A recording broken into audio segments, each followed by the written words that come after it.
All right, so the front axle is in. This is the high pinion 44.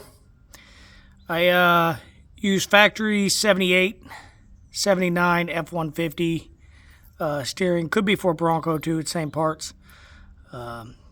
Just factory OEM steering, mostly just to keep things on a budget.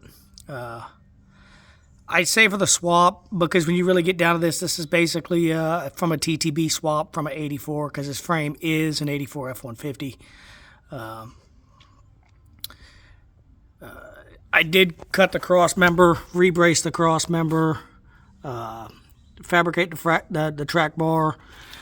The lower coil buckets, I had to modify the lower coil buckets because I did order the coils for a just an 84 F-150 4-inch lift. And I think the biggest tricky part was the cross member for these longer control arms sitting just behind the transfer case. So everything fits, but it was tight. If those control arms would have been 2 inches longer, I would have had to change them. If those arms would have been 2 inches shorter, it would have been right in the way of the cross member for the transmission. So that kind of played out into my favor, and yeah, it's looking really good. The biggest thing is throw some drive shafts in. I'm going to end up having to modify my rear drive shaft.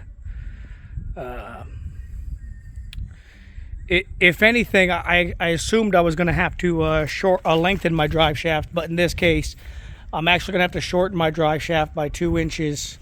And I think just because I swapped the rear from an 8.8 to a 60,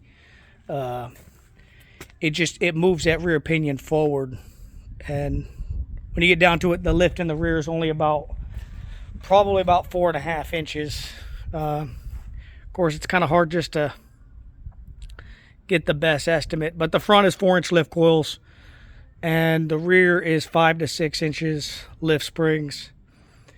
The truck frame itself came with factory 2-inch block, so running no block, all leafs in the rear.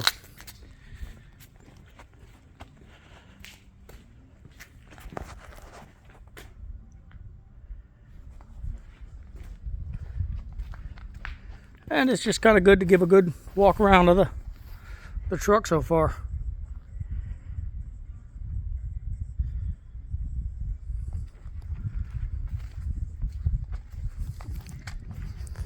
And there it is.